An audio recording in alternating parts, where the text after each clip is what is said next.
Hello বন্ধুরা, সবাই কেমন আছো? আমি খুব ভালো আছি, আশা করি তোমরাও খুব ভালো আছো।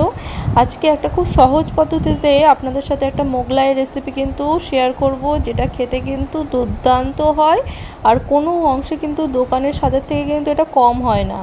তো খুব সহজ পদ্ধতিতে কিভাবে ঘরের জিনিসপত্র দিয়ে আমি সহজ পদ্ধতিতে মোগলাই বানাবো, সেটার রেসিপি কিন্তু আপনাদের সাথে আজকে আমি শেয়ার করব, যেটা খেতে কিন্তু দুর্দান্ত হয়েছিল। আর আপনারা এই সামনে পুজো, তো বিকালবেলার দিকে কিন্তু ঘরে কিন্তু টুকটাক করে বানিয়ে ফেলতে পারেন বাইরে থেকে, তাহলে কিন্তু কেনার কোনো প্রয়োজন পড়বে না। আর এটা কিন্তু কোনো ঝুট ঝামেলা ছাড়াই আমি কিন্তু এত সুন্দর মোগলাই কিন্তু বানাবো। তো চলুন কিভাবে বানাচ্ছি সেটা দেখাই। তো প্রথমেই আমি কিন্তু ময়দা নিয়ে নিয়েছি। আমি যে পরিমাণ ময়দা নিয়েছি, আমি কিন্তু দোকানের মতো বড় বড় মোগলাই বানাইনি, কিন্তু আমি ছোট ছোট বানিয়েছিলাম, কিন্তু দোকানের মতনই হয়েছিল। আর মোটামুটি 6টা হয়েছিল, একটু ছোট ছোট করেছিলাম কারণ আমার বড় পাত্র নেই ভাজার মতো, তাই আমি ছোট ছোটোই করেছিলাম। তো সামান্য নুন আর লবণ দিয়ে পরিমাণ মতো হলো তেল দিয়ে আমরা কিন্তু ভালো করে ময়দাটাকে মাখিয়ে নেব। তারপরে অল্প অল্প করে জল দিয়ে আমরা একটা ডো তৈরি করে নেব, যেটা খুব শক্ত হবে না, আবার খুব নরমও হবে না, সেরকম একটা ডো তৈরি করে নেব। আর ময়দা মাখার ক্ষেত্রে কিন্তু আমি সবসময় বলে থাকি, ময়দা মাখার পর কিন্তু মিনিমাম আধ ঘন্টা 45 মিনিট রেস্টে রাখলে সেই জিনিসটা কিন্তু খুব ভালো হয়। তো আমি কিন্তু জলের পরিমাণটা বুঝে বুঝে দেবো, অল্প অল্প করে জল দেবো, প্রয়োজন লাগলেই কিন্তু জল দেবো, কারণ বেশি জল হয়ে গেলে জল জল হলে জিনিসটা কিন্তু ভালো হবে না। এবার আমার মাখা হয়ে গেলে তার উপর ভালো করে তেল মাখিয়ে আমি কিন্তু এটাকে মিনিমাম 1 ঘন্টার জন্য রেস্টে আমি কিন্তু রেখে দেবো, তাহলে জিনিসটা খুব ভালো হবে। 1 ঘন্টা হয়ে গেছে, আবারও ভালো করে সুন্দর করে মাখিয়ে নেব। দেখেন কতটা সুন্দর হয়ে গেছে। এবার লেচি কেটে নেব, আমি যেমন বানাবো তেমন লেচি কেটে নেব। আমার মোগলাইগুলো তো খুব একটা বড় হবে না, তো আবার খুব একটা ছোটও না, মিডিয়াম বলতে পারেন। এবার আমি একটা থালা নিয়েছি, এরকম একটা থালা, আপনাদের বাড়িতে থালা থাকলেই যথেষ্ট। এরকম থালার ওপর আমি সামান্য তেল মাখিয়ে নেব, ভালো করে তেল মাখিয়ে নেব। এবার ময়দার লেচিটা দেব, ময়দার লেচিটা দিয়ে ভালো করে আমি কিন্তু বেলে নেব, পাতলা করে, একদম পাতলা করে বেলে নেব। দেখেন কত সুন্দর বেলা যাচ্ছে, কোনো কিন্তু সমস্যা হচ্ছে না। এরকম করে পাতলা করে আগে ফার্স্টে বেলে নেবো, থালার সাইজেই আমি কিন্তু করব মোগলাইটা। আর পাতলা হলে জিনিসটা কিন্তু খুব ভালো হয়, খুব মোটা হলে জিনিসটা ভালো হবে না। এর জন্যই আমি বারবার বলছি, একদম কোনো অংশ দোকানে থেকে কম হয়নি। এরকম করে আস্তে আস্তে করবো যাতে ছিঁড়ে না যায়। এবার চারিপাশে এরকম থালাটা ঘুরিয়ে ঘুরিয়ে আমি কিন্তু ময়দাটা, লেচিটাকে ভালো করে সুন্দর করে এবং পাতলা করে বেলে নেবো। খেয়াল রাখতে হবে যাতে ছিঁড়ে না যায়। দেখেন কতটা পাতলা হচ্ছে, থালা দেখতে পাচ্ছেন, দেখেছেন কতটা পাতলা হচ্ছে। এইভাবে আমরা একটু কিন্তু দেখেন ভালো করে, দেখেন এই পার্ট ও পার্ট দেখা যাচ্ছে এরকম। আর এই ধারগুলো একটু টেনে টেনে নেবো, আর বেলার কোনো প্রয়োজন নেই, এরকম একটু টেনে টেনে নেবো, তাহলেই হবে। একটু সাইডে ছিঁড়ে গেলেও সমস্যা নেই, এরকম করে সুন্দর করে নিয়ে নেব। এবার একটা বাটিতে আমি একটা ডিম ফাটিয়ে নিয়েছি, তার মধ্যে সামান্য লবণ দিয়ে দিয়েছি। এর মধ্যে কিন্তু আমি দেব পেঁয়াজ কুচি, লঙ্কা কুচি, আদা কুচি,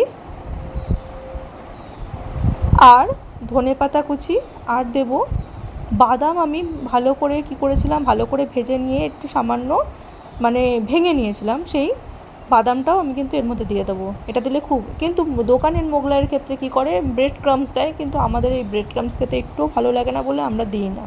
আমাদের এটাই খুব ভালো লাগে, তাই আমি এইভাবেই মোগলাই বানাই। ভালো করে নাড়িয়ে নিয়ে আমরা কিন্তু এবার ময়দার এই আস্তরণের ওপর আমি কিন্তু এই ডিমটাকে এবার সুন্দর করে আমি কিন্তু দিয়ে দেবো। ডিমটাকে দিয়ে একটু পাতলা করে দেবো, যাতে এক জায়গায় জড়ো হয়ে গেলে জিনিসটা, এবার এরকম ফোল্ড করবো দুপাশে সুন্দর করে, এরকম করে সুন্দর করে ফোল্ড করবো। এবার দু সাইড থেকে এরকম করে সুন্দর করে ফোল্ড করবো। দেখেন কতটা সুন্দর হলো, পাতলা একদম দোকানের মতো। এবার তেল আমি ওইদিকে গরম বসিয়ে দিয়েছি, তেলে আমি দিয়ে দেবো। দিয়ে তেলে ছাড়ার পর আমাদের কি করতে হবে, তেলটা হাই ফ্লেমে থাকবে, তারপরে করে দেবো মিডিয়াম। এরকম করে তেলগুলো আমি কিন্তু খুন্তি দিয়ে ওপরে ওপরে দিতে থাকবো এরকম করে। এখন কিন্তু মিডিয়াম আঁচ আছে আমার, প্রথমে হাই ফ্লেম ছিল। এরকম করে আমি কিন্তু সুন্দর করে তেলগুলো মোগলাইয়ের গায়ে ছেটাতে থাকবো। এবার একটা চামচের সাহায্যে কিন্তু হালকা হাতে আমি কিন্তু এটাকে উল্টে নেব। খুন্তি দিয়ে শুধু উল্টাতে যাবেন না, তাহলে কিন্তু গায়ে তেল ছিটকাতে পারে। দুটো একটা চামচ একটা খুন্তি নিয়ে উল্টালে জিনিসটা ভালো হবে। এইভাবে আমরা মিডিয়াম হিটে কিন্তু ভালো করে মোগলাইটাকে ভেজে নেব সুন্দর করে। বাইরে থেকে যেমনই মানে ক্রাঞ্চি হবে তেমনি কিন্তু নরম হয়েছে, খুবই দুর্দান্ত হয়েছে। আমি কিন্তু আরেকটা মোগলাই আপনাকে বানানো আমি কিন্তু দেখিয়ে দেবো। এটা ভেজে নিলাম, এবার আমি আবারও আরেকটা মোগলাই কিন্তু আপনাদের সাথে বানানো দেখিয়ে দিচ্ছি। এরকম করে সুন্দর করে আমরা প্রথমে তেল মাখিয়ে নেব, তারপরে কিন্তু ভালো করে এরকম করে বেলে নেব। তেল না দিলে কিন্তু জিনিসটা ভালো হবে না, তাহলে উঠবে না, লেগে যাবে, বাজে লাগবে। এরকম করে সুন্দর করে কিন্তু আমি বেলে নেব পাতলা করে। পরে তেল দিয়েছে বলে এরকম, এবার থালাটা ঘুরিয়ে ঘুরিয়ে নিয়ে এরকম করে পাতলা করে আমি কিন্তু বেলে নেব, যতটা পারবো পাতলা করে বেলে নেব। একটু ফুটো ফাটা হয়ে গেলেও সমস্যা নেই, একটু হালকা হাতে দিতে হবে, তাহলেই হবে, যতটা পারবো। এবার আমি একটা ডিম ফাটিয়ে নেব, সেম প্রসেসিংয়ে ডিম ফাটিয়ে নেব বাটিতে। ওর মধ্যে দেব পেঁয়াজ কুচি, লঙ্কা কুচি, আদা কুচি, ধনেপাতা কুচি, আর দেবো বাদাম দিয়ে মাখিয়ে নিয়ে আবারও এর উপর দিয়ে আমি হালকা আস্তরণ করে দেবো সুন্দর করে। এবার করে নেব ফোল্ড, সুন্দর করে ফোল্ড করে নিলেই আমাদের কিন্তু মোগলাই একদম রেডি। এরকম করে সবকটা মোগলাই আমরা বানিয়ে নেব। আমাদের মোগলাই কিন্তু ভাজা হয়ে গেছে। এবার আমরা মোগলাইগুলোকে কাটবো পরিবেশনের জন্য। দেখাচ্ছি কেটে কতটা সুন্দর হয়েছে, ভেতরের পুরটা দেখতে পাবেন কতটা সুন্দর হয়েছে আর ক্রাঞ্চি। একটু হালকা হাতে ভাজতে হবে, কিন্তু ডিপ মানে হাই ফ্লেমে ভাজলে কিন্তু ভেতরটা কাঁচা থাকতে পারে, সেটা কিন্তু খেয়াল করে ভাজবেন। দেখেন কতটা সুন্দর হয়েছে, মানে বলতে চাই না, অসাধারণ খেতে হয়েছিল। আপনারা কিন্তু অবশ্যই বানাবেন, একবার বাড়িতে ট্রাই অবশ্যই করবেন। এভাবে কিন্তু খুব সহজ পদ্ধতিতে আপনাদের বাড়ির থাকা উপকরণ দিয়ে আর বাড়ির থাকা জিনিস দিয়ে, দোকানের মতো বড় জিনিসও দরকার নেই, এত সুন্দর মোগলাই আপনারা কিন্তু বাড়িতেই খুব সহজে বানিয়ে নিতে পারেন।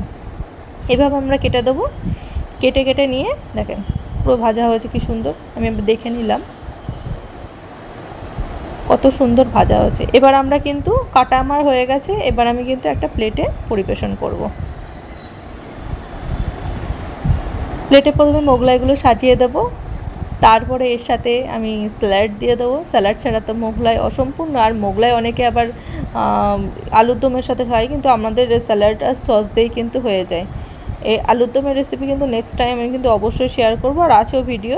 তাহলে রেসিপি ভালো লাগলে অবশ্যই লাইক শেয়ার কমেন্ট করবে। আজকের মতো আসি, টাটা।